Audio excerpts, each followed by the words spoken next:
विद्यार्थी मित्रांनो नमस्कार. पत्रलेखन हा भाग आपण पाहत आहोत. पत्रलेखनाचा आपण आज तिसरा भाग लक्षात घेणार आहोत. यापूर्वी तुम्हाला पत्रलेखनाचा भाग 1 आणि भाग 2 आपणास व्हिडिओच्या माध्यमातून आपल्यापर्यंत पोहोच केलेला आहे. आता तिसऱ्या भागामध्ये पत्रलेखनामध्ये आपल्याला काय लक्षात घ्यायचंय ते म्हणजे मायना हा कोष्टक किंवा हा तक्ता आपल्याला लिहून घ्यायचा पाहायचा आहे. आणि सर्व विद्यार्थ्यांनी एक लक्षात घ्यायचं, आपल्या वहीमध्ये हा तक्ता सर्वांनी लिहून घ्यायचा आहे. तो आपल्या वहीमध्ये असणं अतिशय आवश्यक आहे आणि त्या दृष्टीनं या सूचनेचं पालन सर्वांनी करायचं आहे. मी आता हा तक्ता तुम्हाला या ठिकाणी समजून देणार आहे आणि तो आपल्याला म्हणजे कोणाला पत्र लिहायचं असेल तर कोणता मायना असावा, त्याला कशा पद्धतीने अभिवादन करायचं आहे, शेवटी पत्राचा शेवट कसा करायचा आहे, ह्या सगळ्या गोष्टी या तक्त्यामधून आपल्याला समजून घ्यावयाच्या आहे. आणि त्या दृष्टीनं हा तक्ता म्हणजे हे कोष्टक अतिशय महत्वाचं आहे. आता एक एक मुद्द्यानुसार आपण या ठिकाणी जाणार आहोत. आता पहिला क्रमांक 1, कोणास पत्र लिहायचं आहे. तर समजा तुम्हाला आई किंवा वडील यांना जर पत्र लिहायचं असेल तर त्या ठिकाणी मायना काय द्यायचा, म्हणजे त्या ठिकाणी सुरुवात काय करायची. तर आई किंवा वडील यांना पत्र लिहायचं असेल तरच तीर्थरूप हे विशेषण आई आणि वडील यांना द्यायचंय. आई वडील व्यतिरिक्त तीर्थरूप हे विशेषण किंवा हा मायना कोणालाही द्यायचा नाही. आणि मग त्यांना साष्टांग नमस्कार विनंती विशेष मी संक्षिप्त रूपात लिहिलेला आहे. सा-न-वी-वी म्हणजे साष्टांग नमस्कार विनंती विशेष. आणि मग शेवट कसा करायचा. समजा उदाहरणार्थ मुलगा पत्र लिहिणार असेल आपल्या आईला तर तो शेवटी तुझा मुलगा. त्याचप्रमाणे तुमच्या वडिलांना तुम्हाला जर पत्र लिहायचं असेल, मुलगा लिहिणार असेल पत्र वडिलांना तर तुमचा मुलगा. समजा मुलगी आईला पत्र लिहिणार असेल तर तुझी मुलगी. मुलगी समजा वडिलांना पत्र लिहिणार असेल तर तुमची मुलगी. अशा पद्धतीने या ठिकाणी कोणास पत्र लिहायचंय, त्यांना मायना काय लिहायचा आणि त्याचा शेवट कसा करायचा आहे, या गोष्टी आपल्याला या ठिकाणी लक्षात घ्यायच्या आहेत. ते आपण इथं फळ्यावर लक्षात घेऊ. प्रत्यक्ष पत्र लेखन करताना त्याची मांडणी कशी करायची. आता समजा उदाहरणार्थ आईला पत्र लिहायचंय, मग कसं लिहिणार आपण. तीर्थरूप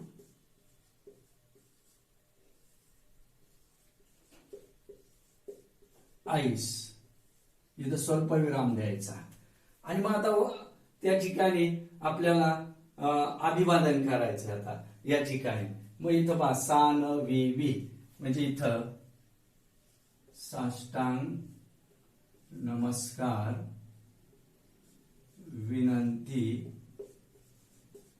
विशेष.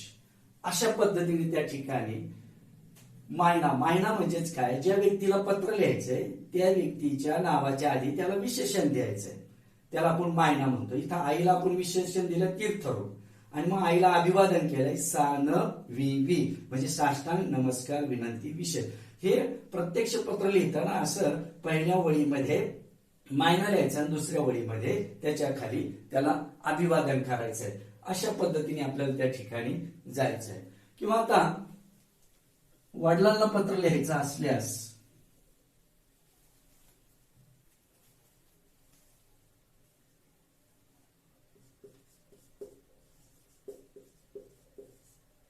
तीर्थरूप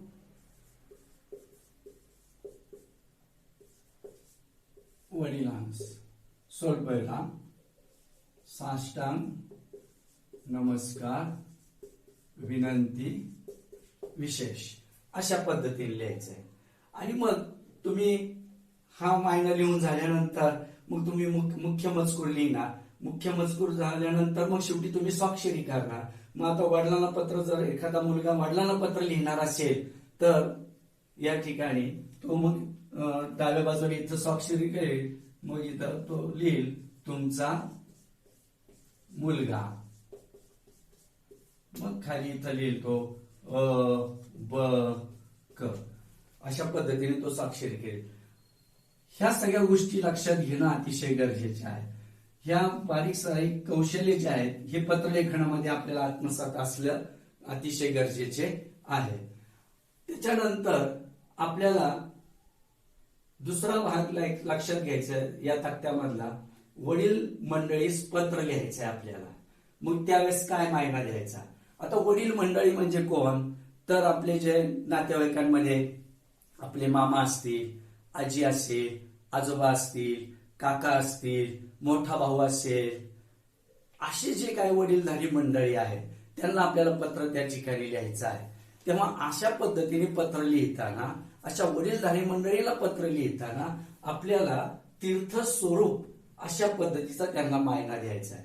उदाहरणार्थ आता आपल्याला आपल्या आजोबांना पत्र लिहायचं असेल तर या ठिकाणी आपण लिहू शकतो अशा पद्धतीने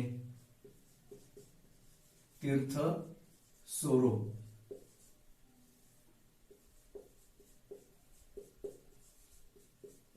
आजोबास.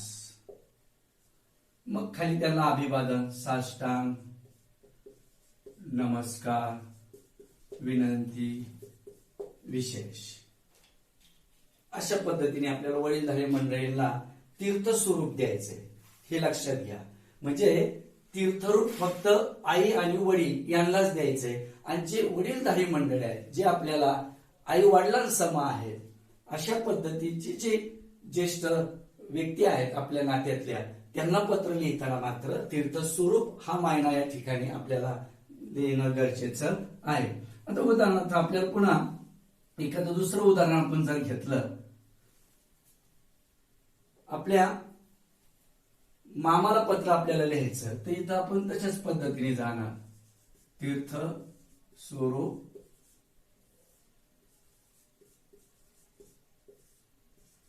मामास, आणि मग साष्टांग नमस्कार, विनंती, विशेष. या दोन गोष्टी लक्षात आल्या. त्याच्यानंतर या ठिकाणी शेवट कसा करायचा, म्हणजे स्वाक्षरी करताना त्या ठिकाणी शेवट कसा करायचा.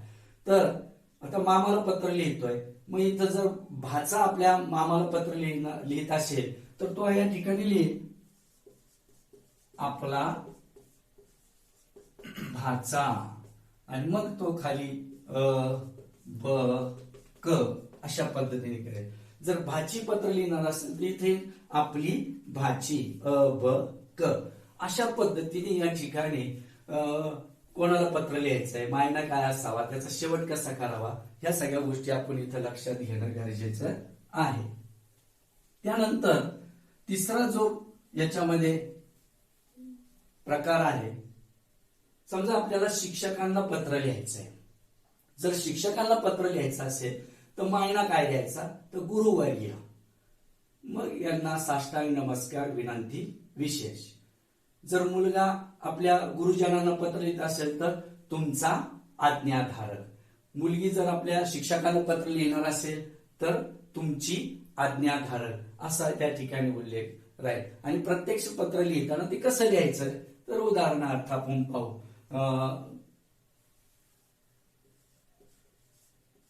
गुरुवर्य. आता मी माझंच उदाहरण देतो. एखादा मुलगा मला पत्र लिहितोय आणि त्या ठिकाणी तो मायना कसा लिहितोय हे आपल्याला इथं लक्षात घ्यायचंय. गुरुवर्य म्हस्के सर, इथं स्वल्पविराम देईल, आणि मग खाली तो लिहिल साष्टांग नमस्कार, विनंती, विशेष. म्हणजे अशा पद्धतीने तो आपल्या शिक्षकांना गुरुवर्य ही विशेषण त्या ठिकाणी लावेल, अशा पद्धतीने मायना लिहिल.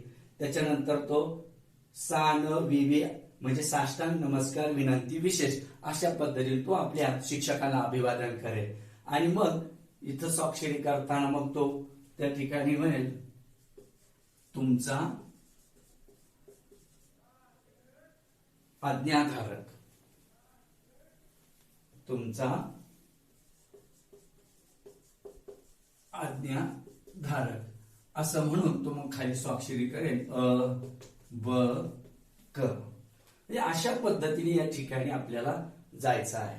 पुढचा जो आता चौथा प्रकार आहे तो म्हणजे आपल्या घरातील धाकट्या भावाला किंवा धाकट्या बहिणीला पत्रलेखन करायचं असेल तर आपण कशा पद्धतीने गेलं पाहिजे.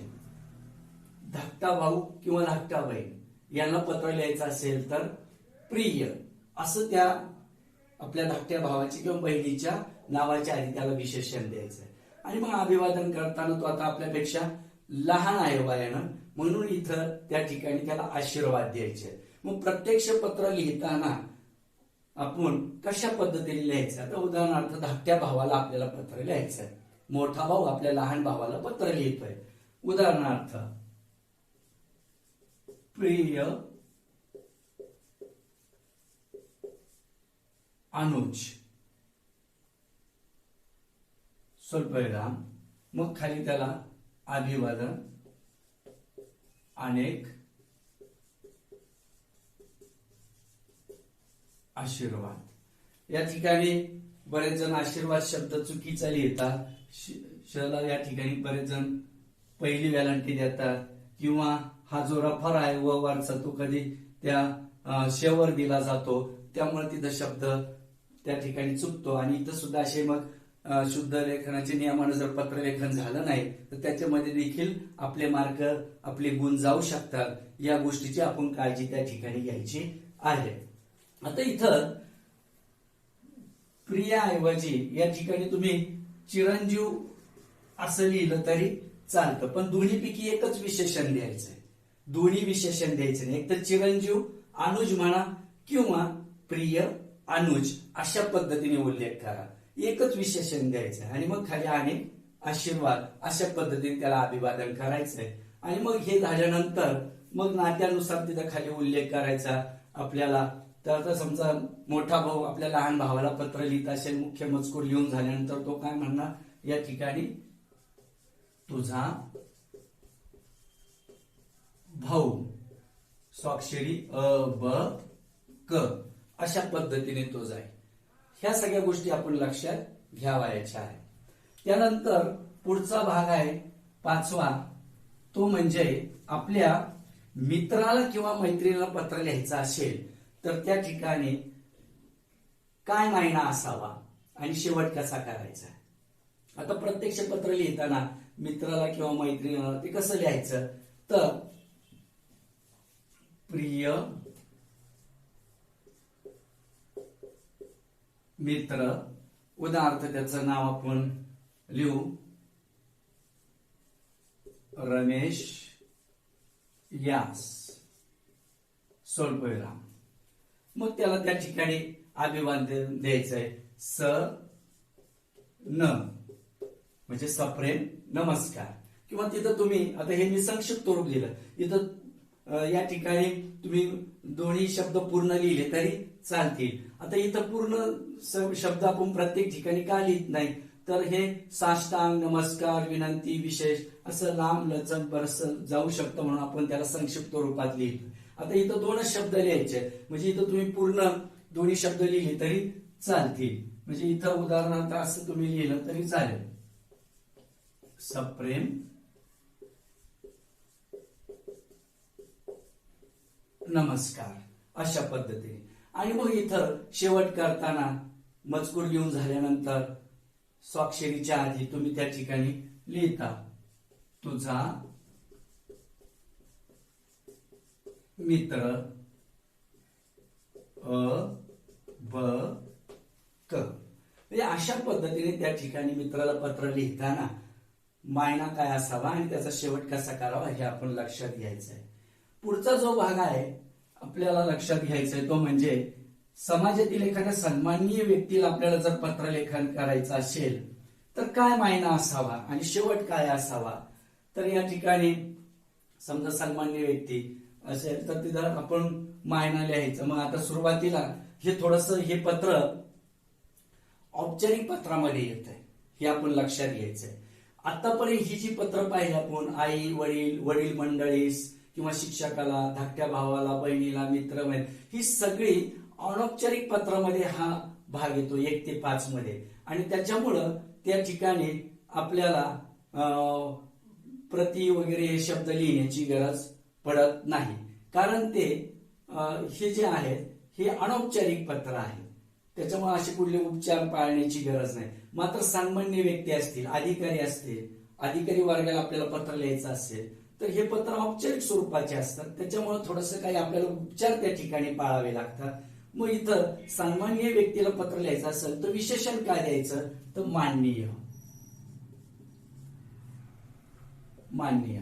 आता आपले समजा आपल्याला माहिती आहे एखाद्या समाजाच्या सन्माननीय व्यक्तीला आपल्याला एखाद्या कार्यक्रमाला निमंत्रित करायचं, त्यांना विनंती करायची, तर उदाहरणार्थ आपण लक्षात घेऊ. आपल्याला माहित आहे आपल्या नगर तालुक्यातील, नगर जिल्ह्याचं सगळ्यांचं भूषण असणारे समजा हिवरे बाजारचे आदर्श सरपंच पोपटराव पवारांना पत्र लिहायचंय, त्यांना आपल्याला एखाद्या कार्यक्रमाला निमंत्रित करायचं, तर मग कसं लिहायचंय, सन्माननीय व्यक्ती माननीय. आता याच्या आधी असं करावं लागेल, म्हणजे तुम्हाला प्रति शब्द द्यावा लागेल असा, इथं स्वल्पविराम द्यावा लागेल. मग खालच्या वहिनीला माननीय पोपटराव पवार स्वल्पविराम. मग इथं तुम्हाला लिहावं लागेल साष्टांग नमस्कार विनंती विशेष. अशा पद्धतीने तुम्हाला जावं लागेल. आणि मग त्या ठिकाणी इथं शेवट करताना काय लिहायचं आहे, आपला विश्वासू स्वल्पविराम अ ब क. अशा पद्धतीने तुम्हाला जावं लागेल. सन्मान. किंवा आता आपले दुसरे नगर जिल्ह्याचे भूषण म्हणजे अण्णा हजारे साहेब असतील तर माननीय अण्णा हजारे साहेब. मग इथं त्यांचा म्हणजे गावाचा पत्ता दिला तरी चालतो, नंतर मग त्या ठिकाणी तुम्ही त्यांना अभिवादन केलं तरी चालतं. मग इथं आपण लिहू शकतो याचा की माननीय अण्णा हजारे साहेब साष्टांग नमस्कार विनंती विशेष. मुख्य मजकूर लिहून झाल्यानंतर त्या विषयाला धरून जो असेल तो लिहून झाल्यानंतर शेवट स्वाक्षरी करण्याच्या आधी आपला विश्वासू अबक असं सन्माननीय व्यक्तीला पत्र लिहिताना आपल्याला जावा लागेल. म्हणजे हे दोन्ही पत्र 6 आणि 7 नंबरचे हे औपचारिक पत्रामध्ये मोडतात, त्या पद्धतीने आपल्याला या ठिकाणी जावा लागेल.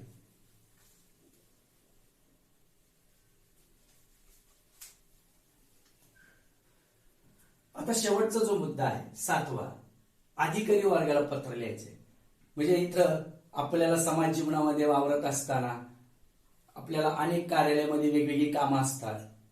काही ठिकाणी आपल्याला काही कार्यालयामध्ये जाऊन विनंती अर्ज द्यावे लागतात, काही तक्रार अर्ज द्यावे लागतात, आणि किंवा काही मागणी अर्ज द्यावे लागतात. आणि मग संबंधित त्या संस्थेच्या पदावर असणारे जे अधिकारी असतात त्यांना आपल्याला ते पत्र द्यायचे असतात, आणि मग त्या दृष्टीने आपल्याला या ठिकाणी पत्र व्यवहार करायचा असतो. म्हणजे हा सुद्धा पत्र जो प्रकार आहे अधिकारी वर्गाला लिहिणारा हा औपचारिक पत्रामध्ये येतो, आणि तो लिहिताना त्याचा मायना लिहिताना आणि त्याचा शेवट लिहिताना कसं जायचं आपण या ठिकाणी लक्षात घेऊ. उदाहरणार्थ आपल्या लक्षात घ्या की समजा आपल्याला महानगरपालिकेमध्ये आपल्याला काही गोष्टीची तक्रार करायची आहे किंवा आपली काय त्या ठिकाणी समस्या आहे, तर मग आपल्याला पत्र कोणाला लिहायचंय, महानगरपालिकेचे प्रमुख अधिकारी कोण आहेत हे आपल्याला लक्षात घेणं गरजेचे आहे. मग आता उदाहरणार्थ मग महानगरपालिकेच्या अधिकाऱ्याला पत्र लिहिताना आपल्याला काय लिहिता येईल, मग सुरुवातीला काय द्यायचं, प्रति. प्रति लिहिल्यानंतर खालच्या वही लिहायचं माननीय आयुक्त स्वल्पविराम. मग हे कशाचे आयुक्त आहेत, तर महानगर पालिका अहमदनगर.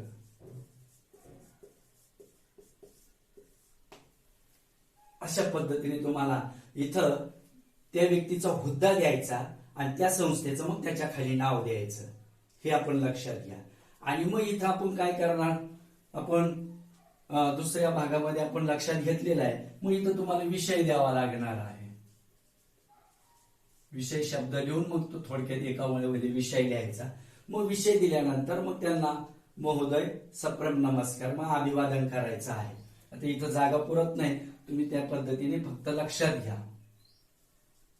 महोदय स्वल्पविराम सप्रेम नमस्कार. आणि मग तुमचं या ठिकाणी मुख्य मजकुराला सुरुवात होईल.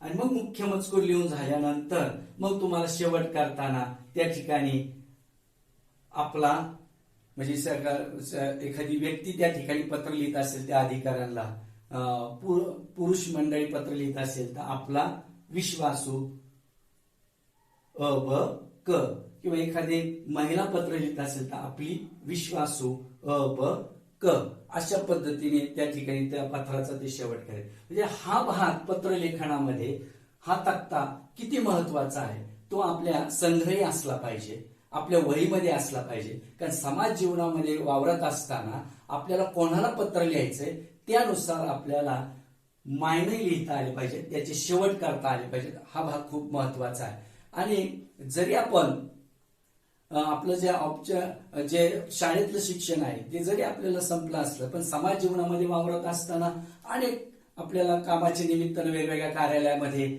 आपल्याला जावं लागतं. कुठं समस्या मांडावी लागते, कुठं विनंती करावी लागते, कुठं मागणी करावी लागते. त्या दृष्टीनं किंवा आपल्या नातेवाईकांना वेगवेगळ्या कारणाच्या निमित्तानं आपल्याला पत्र लिहायचे असतात. आपल्याच नात्यातली जी काही आपली मंडळी असतात त्यांनी कुठं तरी चांगलं काम केलेलं असतं म्हणून, किंवा पुरस्कार मिळालेले असतात म्हणून, किंवा त्यांना त्या ठिकाणी कुठलं बक्षीस मिळालेलं असतं म्हणून आपल्याला त्यांचं अभिनंदन करायचं असतं. त्यांचं त्या ठिकाणी आपल्याला प्रत्यक्ष जाऊन भेटता येत नाही तर पत्राच्या माध्यमातून त्यांना त्या ठिकाणी प्रोत्साहन द्यायचं असतं, त्यांचा उत्साह वाढवायचा असतो. म्हणून आपल्याला हे पत्रलेखन करणं अतिशय गरजेचं आहे. आणि त्या पद्धतीने आपण याचा सराव आपल्याकडे असणं अतिशय गरजेचं आहे. आता ह्या तक्ता पाहिल्यानंतर मी सुरुवातीला सांगितलंय की हा तक्ता सर्वांनी आपल्या वहीमध्ये लिहून ठेवायचा आहे. आणि मग हे झाल्यानंतर आपल्याला प्रत्यक्ष इयत्ता 10वीला अभ्यासक्रमामध्ये जो पत्र प्रकार आहे ते आपण पुढच्या आता 4थ्या भागाला सुरुवात करणार आहोत. त्याचा व्हिडिओ मी आता तुम्हाला नंतर देईन. मग त्याच्यामध्ये आपल्याला माहित आहे अभ्यासक्रमातील पत्र प्रकार आपल्याला कोणते आहेत ते आपल्याला लक्षात घ्यायचंय. तर अनौपचारिक पत्रामध्ये आपल्याला कौटुंबिक पत्र पाहिजे.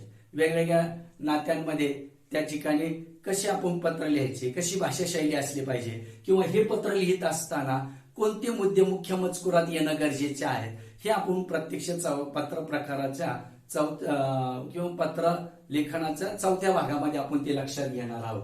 दुसरं औपचारिक पत्र आपल्याला लिहायचे. त्याच्यामध्ये आपल्याला 10वीला या वर्षी मागणी पत्र आहे आणि विनंती पत्र आहे. वेगवेगळ्या कार्यालयामध्ये वेगवेगळ्या गोष्टीची मागणी करण्यासाठी पत्र लिहावे लागतात, किंवा वेगवेगळ्या कार्यालयामध्ये आपल्याला अधिकाऱ्यांना विनंती करण्यासाठी पत्र लिहावे लागतात. ह्या गोष्टी मग मागणी पत्राची कोणती मुद्दे आहेत ती लक्षात घेऊन आपल्याला मागणी पत्र पूर्ण करायचंय. विनंती पत्राचे कोणते मुद्दे आहेत ते लक्षात घेऊन आपल्याला विनंती पत्र पूर्ण करायचंय. हा जो भाग आहे हा आपण पत्रलेखन भाग 4 मध्ये आपण लक्षात घेणार आहोत. आणि पत्रलेखन 4 या भागामध्ये जरी देखील या ठिकाणी हा भाग पूर्ण झाला नाही तर पत्रलेखन भाग हा 5वा असेल. आणि या ठिकाणी या जो मायना कोष्टक आहे तो आता तुम्ही समजून घेतलेला आहे, तुमच्या ते समोर आहे. आता हेच त्या ठिकाणी तुम्ही तुमच्या वहीमध्ये पण देखील लिहून घ्यायचं आहे की ते तुमच्या संग्रही असणं गरजेचं आहे.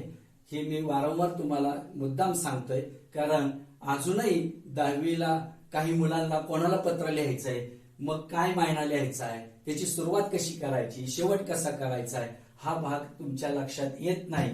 म्हणून आता सर्वांनी या ठिकाणी हा तक्ता आपल्या वहीमध्ये लिहून संग्रह ठेवायचा आहे. म्हणजे आपल्याला त्या ठिकाणी त्याचा नक्कीच वेगवेगळे पत्र लिहिताना उपयोग होणार आहे. या ठिकाणी आता हा व्हिडिओ या ठिकाणी किंवा हे लेक्चर या ठिकाणी मी थांबवतो.